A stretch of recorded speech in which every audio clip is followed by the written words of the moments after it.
E eu coloquei realmente em xeque todas as minhas pressuposições, minhas convicções com respeito ao assunto do darwinismo, e aí fiquei, como eu disse, decepcionado, porque até então nunca tinham me ensinado sobre criacionismo, ou que pudesse haver um modelo alternativo para as origens, mas também fiquei feliz, porque pela primeira vez na vida eu pude perceber que a teologia bíblica pode ser muito bem harmonizada com a verdadeira ciência. O meu interesse pela ciência, ou pelo mundo científico, ele começou bem cedo. Na verdade, quando eu era criança, antes ainda de ser alfabetizado, eu adorava folhear uma enciclopédia científica que meu pai tinha em casa, especialmente um volume que tinha dinossauros. E eu ficava desenhando aquilo, copiando, né? Eu até consegui resgatar no meu baú de memórias lá um desenho que eu tinha, acho que eu tinha uns 5 ou 6 anos, e um Tiranossauro Rex ali desenhado, com esqueminha, meio de raio-x, com esqueleto e tal.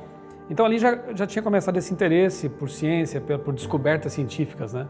Agora, um fato marcante mesmo foi quando com 15 anos eu encontrei num sebo um livro que era na verdade a coletânea dos programas que o astrônomo Carl Sagan, famoso norte-americano, né, astrônomo norte-americano Carl Sagan, ele levou ao ar, chamada Cosmos.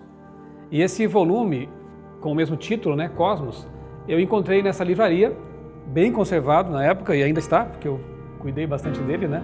E a leitura desse livro realmente foi determinante assim, para eu me apaixonar por astronomia, biologia, paleontologia. No ensino médio, então, eu conheci pela primeira vez um espécime raro chamado criacionista. É um jovem adventista do sétimo dia que teve a coragem de desafiar as minhas convicções. Ele me desafiou a conhecer a Bíblia. Eu já até acreditava que a Bíblia era um livro singular, interessante, mas não tinha assim total convicção de que fosse a palavra de Deus ou que a Bíblia mesmo pudesse fornecer informações com respeito à origem, às origens, né? Eu fui atrás do que existia, vídeos, livros, enfim, artigos, né?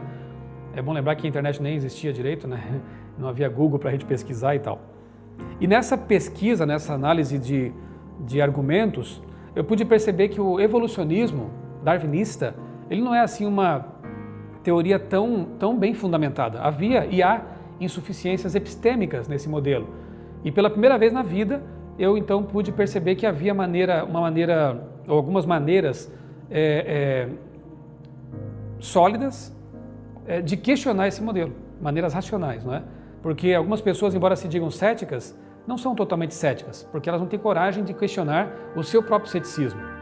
Geralmente, quando me questionam o que você, um jornalista, tem a dizer sobre paleontologia, biologia, bioquímica, biologia molecular, enfim, eu digo assim, olha, o próprio Charles Darwin não era cientista, ele era um teólogo. Eu tenho mestrado em teologia, então acho que eu estou em boa companhia, né? Eu acho que eu tenho o direito de, como jornalista, fazer questionamentos. Sabe, o bom jornalismo ensina que a gente tem que pelo menos ouvir os dois lados de uma questão, não é? Basicamente, no que diz respeito às origens, temos criacionismo e evolucionismo. Então, acho que a coisa mais coerente a se fazer é ouvir os dois lados. Então, como eu lido com as críticas? Eu entendo que elas são bem-vindas, porque a ciência se faz com a crítica, né? O próprio jornalismo não existiria se não fosse o pensamento crítico. O que eu acho perigoso é você abraçar uma crença, uma cosmovisão a priori, sem se permitir o questionamento. Aí não existe ciência. De quando em quando eu sou lembrado por leitores mesmo, que me escrevem, especialmente jovens, universitários, de que alguma coisa que eu publiquei no blog, de que alguma postagem, algum vídeo, né, nas redes sociais, fez com que essa pessoa pensasse ou repensasse algumas convicções, ou de repente estava naufragando na fé e percebesse que o cristianismo, o criacionismo, é uma visão de mundo, uma cosmovisão bastante coerente, não é? E aí me dizem que com isso reencontraram Deus.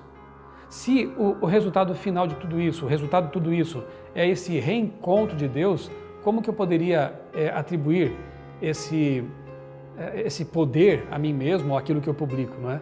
Porque eu sei que tinta, papel ou bits, né?